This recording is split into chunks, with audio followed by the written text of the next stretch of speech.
चलिए, शेरी इस्तिलाहात। आज हम लोग मेनली बात करने वाले हैं बहुत ही बेहतरीन खूबसूरत टॉपिक की। इससे भी कि हमें एग्जाम में क्वेश्चन पूछेंगे और हम लोग उर्दू पढ़ रहे हैं तो हम लोगों को इसके बारे में पता होना जरूरी है। एक है मिसरा, मख्ता, रदीफ, शेर, मतला और काफिया। यहाँ पे दो टॉपिक नहीं लिखे हुए हैं। बैतुल गजल बोलते हैं और एक होता है हुस्न मतला, उसको भी हम लोग यहाँ पे पढ़ेंगे। आप में से कोई बोल सकता है कि मिसरा किसे कहते हैं? कोई भी आदमी नहीं बोल सकता है। मतला, मख्ता, रदीफ, शेर, शेर जंगल का शेर नहीं, शेर, मतला और काफिया बोल सकते हैं कोई भी आदमी? चलिए मैं बताता हूं। मिसरा को आम भाषा में समझ लीजिए, किसी शायरी की जो लाइन होती है लाइन, उसको बोलते हैं मिसरा। क्या बोलते हैं आप उसको? मिसरा बोलते हैं हम लोग उसको। ये भी तो है, तुम ज्यादा छोटे होते हो।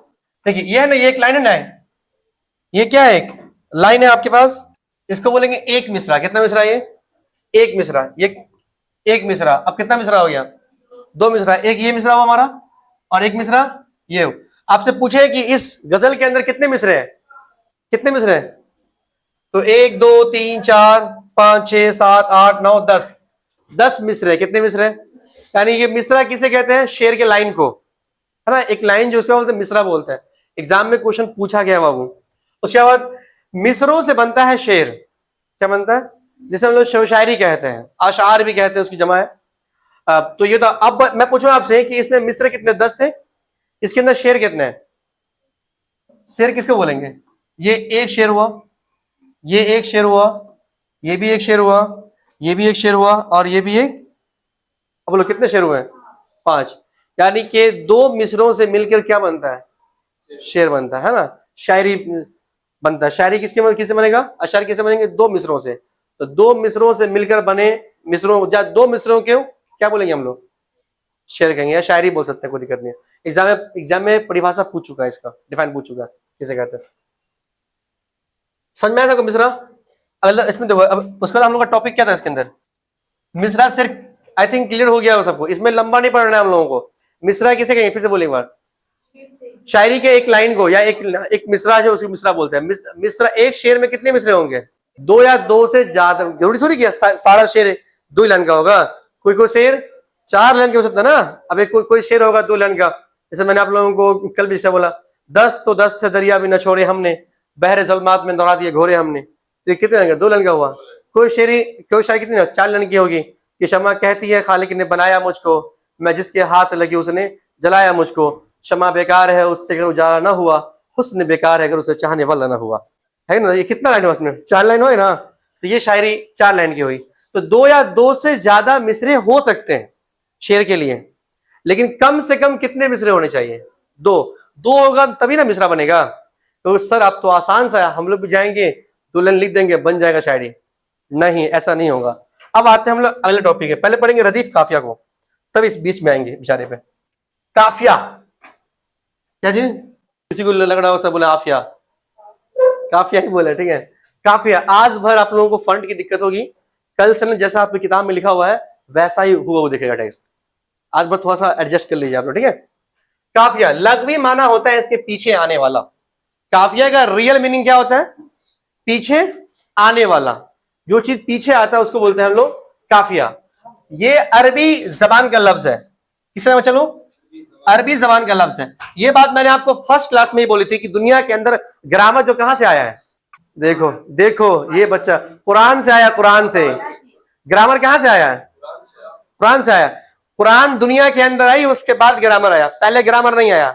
दुनिया के अंदर किसी भी लैंग्वेज में, किसी भाषा के अंदर, किसी भी जबान के अंदर अगर हम लोग ग्रामर को पढ़ेंगे तो सबसे पहले दुनिया में ग्रामर कहां से आया? कुरान से। आज लोग कहते हैं ना कुरान में बहुत सारा ग्रामेटिकल मिस्टेक्स है। ये उसकी गलतफहमी है, क्योंकि ग्रामर पैदा ही कुरान से हुआ है। अब लोग, बहुत सारे लोग अपने अपने हिसाब से उसमें क्या करते हैं? रद्दो बदल करते हैं, तो बोलते हैं कि मीनिंग क्या हो रहा है। लेकिन ग्रामर किससे बना है? कुरान से बना है। तो ये अरबी जबान का लफ्ज है जिसके जमा होता है कवाफी। काफिया की जमा क्या होगी?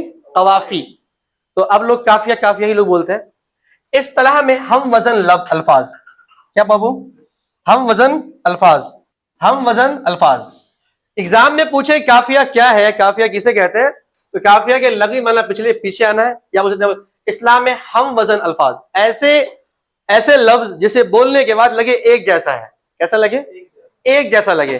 घबराना नहीं, आपको इस पे पूरा मैं शायरी दिखाऊंगा आप लोगों को बहुत सारी। ऐसा लफ्ज जिसका क्या हो, वजन एक जैसा हो। क्या हो? एक जैसा, अलग अलग ना फील कराए। जो पाबंद किसका हो, नजम का, गजल का या कसीदा का, या कि पहले शेर को दोनों मिसरों में जब जगह बाकी हो, अशायर के सिर्फ दो मिसरों में हो इस्तेमाल होता है। गजल के अंदर, नजम के अंदर, कसीदा के अंदर, रुबाई के अंदर, किताब के अंदर, इस सारी चीजों का जो पहला शेर होता है ना, दोनों के अंदर क्या होना चाहिए, काफिया होना चाहिए। अगर किसी शेर के अंदर काफिया नहीं होगा तो वो शेर नहीं बनेगा। जब शेर नहीं बनेगा तो वो क्या कहलाएगा, गजल के अंदर और शेर शायरी जो गजल जो होगी पूरी मुकम्मल नहीं होगी। उसके लिए शर्त क्या है कि इसका बराबर होना जरूरी है। और नजम गजल कसीदा में काफिया होना जरूरी है। रदीफ से पहले आता है और एक लफ्ज पर मुस्तकिल होता है। ये कहां से किससे पहले आता है? चलो, रदीफ से पहले आता है।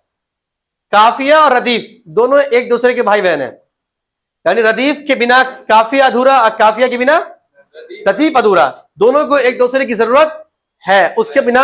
और रदीफ काफिया के बिना, कोई चाहे कि हम शायरी लिख लें, गजल लिख दें, गीत लिख दें, रुबाई लिख दें और मसनवी लिख दें, कोई भी चीज मर्सिया लिख दें, लेकिन आप पॉसिबिलिटी नहीं है। लेकिन खास तौर से ये सारी बातें लागू होती है किस पे, नजम पे, गजल पे और कसीदे पे। आप लोग जानते हैं नजम किससे बोलते हैं, गजल किसको बोलते हैं, और कसीदा जो किसी की ना तारीफ में बयान की जाए। कोई आदमी अच्छा लग गया, उसके बारे में आप बोलना शुरू कर दिए, लो शुरू हो गए आप, तो उसी को बोलते हैं। चलिए आगे देखिए, ये हो गया। अब आते हैं इस पे, मतला। मतला का लग़वी माना होता है तुलू होने का मकाम या निकलने की जगह। यह भी अरबी जबान का लफ्ज है। इस लफ्ज से अरबी जबान का लफ्ज है। इस्तिलाह में पाबंद नज़म गजल या कसीदे का पहला शेर जिसके दोनों मिसरे हम काफिया और हम रदीफ हो, और अगर पहले शेर के दोनों मिसरे हम काफिया हम रदीफ ना हो तो वो पहला शेर तो मतला होगा, लेकिन गजल का पहला शेर तो होगा लेकिन मतला नहीं होगा। बउआ लोग, बबू साहब तो ध्यान दे दीजिए। आप कहीं भी जाके पढ़ सकते हैं इसको, ठीक है, मैं ये नहीं बोल रहा कहीं भी पढ़ सकते हैं, आप यूट्यूब में जाके पढ़ सकते हैं, लेकिन आपको मैं समझा रहा था, समझ लीजिए बेहतरीन से। लिखने के लिए आप कहीं से ले सकते हैं, थोड़ा ध्यान दीजिए, हल्का ध्यान दे दीजिए, क्योंकि ये टॉपिक बच्चों को समझ में नहीं आता है जनरली। मतलब किसको बोलते हैं, लग़वी माना तुलू होने का मुकाम। तो मतलब जो चीज निकलती है, निकलने की जगह। तो गजल का जो पहला शेर था ना, उसे हम लोग कहते हैं मतला। आम भाषाओं में ऐसे लोग बोल देते हैं, जो कि ये परिभाषा गलत हो जाएगा, क्योंकि पहले कह दिया यहां पे इस्तिलाह में पाबंद नज़म गजल या कसीदा का पहला शेर जिसके दोनों मिसरे हम काफिया और हम रदीफ हो, और अगर पहले शेर के दोनों मिसरे हम काफिया हम रदीफ ना हो तो पहला शेर तो होगा लेकिन मतला नहीं होगा। गजल के पहले शेर को मतला कहेंगे, लेकिन उसके लिए शर्त है कि गजल या नज़म या कसीदे के पहले शेर को मतला कब कहेंगे, जब उसके अंदर रदीफ भी होगा और हम काफिया भी होगा। हम काफिया रदीफ नहीं होगा तो उस शेर का, गजल का पहला शेर तो कहलाएगा, मतला नहीं कहलाएगा। बस समझाई? अब मतला को, मतला समझा ना, गजल के पहले शेर को किसे बोलेंगे, लेकिन साथ में क्या होना चाहिए, वो रदीफ भी होना चाहिए और काफिया भी होना चाहिए। रदीफ काफिया होगा तभी उस शेर को क्या बोलेंगे हम लोग, मतला। तो आप लोग पढ़े होंगे या कहीं सुने होंगे, तो यही सुने होंगे, बाबा पढ़ा दिया उस शॉर्टकट में, गजल के पहले शेर को मतला कहते हैं। अगर एग्जाम में लिख कर आ गए तो सोच लीजिए आपको क्या होगा, क्योंकि पहले कह रहा है, ग्रामेटिकल बुक में लिखी हुई है, ग्रामर के अंदर बुक की शर्त है उसके लिए कि उसके अंदर काफिया रदीफ का होना जरूरी है। अगर ये नहीं होगा तो वो गजल का पहला शेर तो कहलाएगा लेकिन मतला नहीं कहलाएगा। मतला होने के लिए शर्त है कि काफिया और रदीफ का होना जरूरी है, लाजमी है उसके अंदर। बस समझाई? नहीं समझाया? चलिए देखिए, हमारे पास शेर था ना अभी, कहां गया बेचारा गरीब, ये रहा, है। इन दोनों में है कि नहीं, है ना? अगर ये इन दोनों में नहीं होता तो ये गजल तो होता, गजल का पहला शेर भी होता, लेकिन ये मतला नहीं होता। मतला होने के लिए शर्त है, हाँ, जब कभी भी आप दो चार लाइन लिखने के लिए बैठे तो आपके दिमाग में थिंक ही होना चाहिए, अगर हम गजल लिख रहे हैं तो सही गजल होनी चाहिए, वरना फिर आपका गजल किसी काम का नहीं रहेगा। जैसे एक बहुत फेमस शायर का शेर है कि मेरा मस्कन मेरी जन्नत को सलामत रखना, मेरे मौला मेरे भारत को सलामत रखना।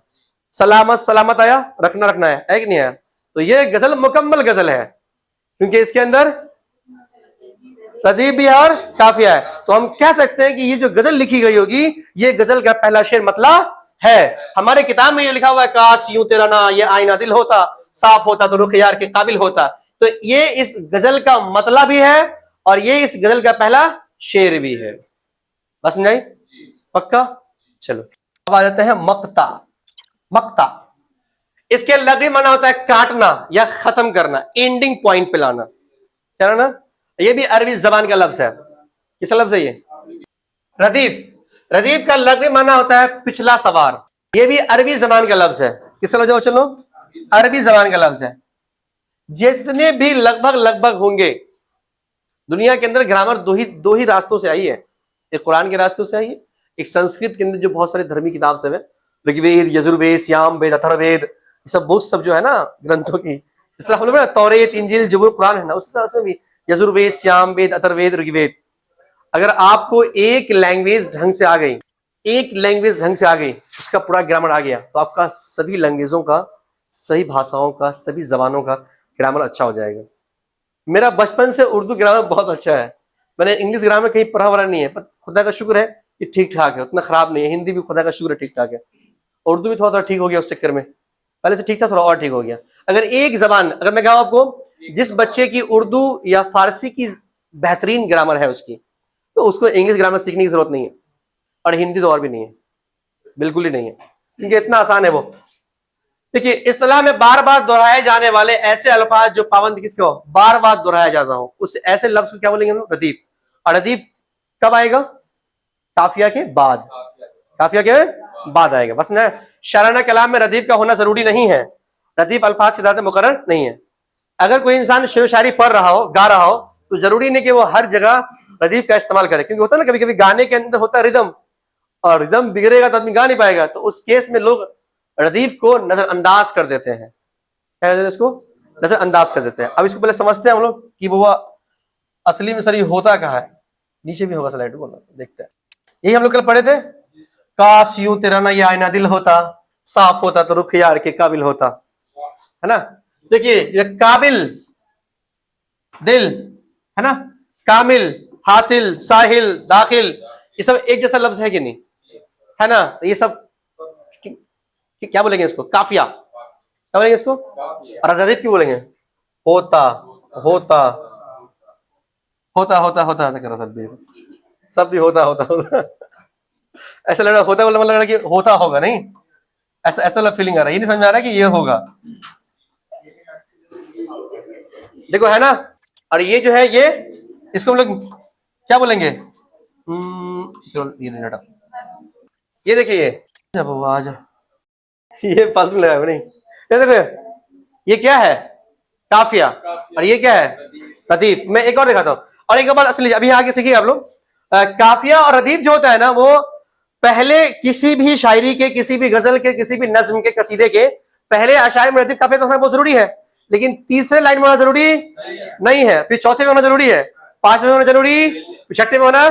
तो देखिए ना, इसमें इसमें है, इसमें है तो सर जा गजल गलती लिखा होगा सर, इसको लिखने नहीं आया होगा, नहीं ना, मैंने पिछले बोल दिया ये बात। तीसरे में नहीं है, चौथे में, पांचवें में है, छठे में है ना। यानी उसके बाद हर चौथे में, कितने में? हर चौथे में होना जरूरी है।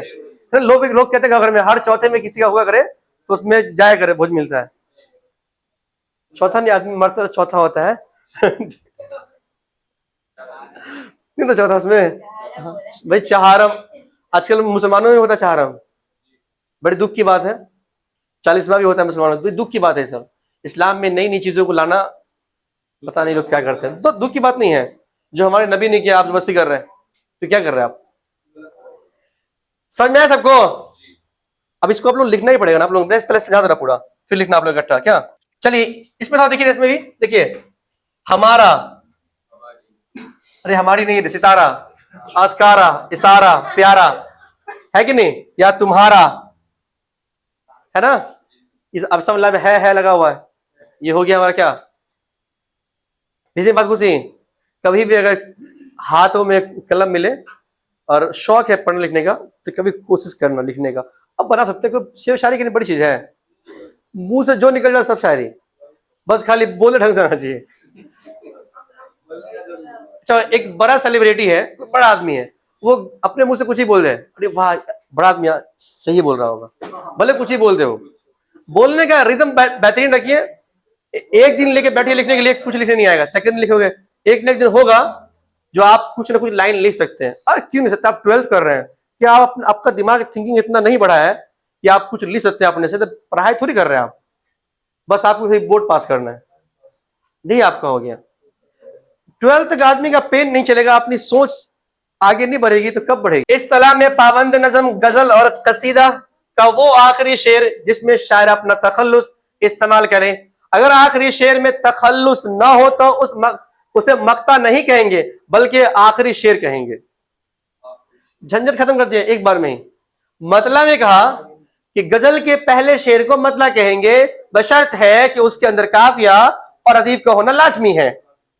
अगर उसके अंदर काफिया रदीफ ना होगा तो गजल का पहला शेर तो कहलाएगा लेकिन वो मतला नहीं कहलाएगा। उसी तरह मक्ते के अंदर कहा कि गजल का आखिरी शेर को मक्ता कहते हैं, लेकिन उसने भी लगा दिया कंडीशन, शर्त लगा दिया। शर्त क्या लगाया उसके अंदर बाबू?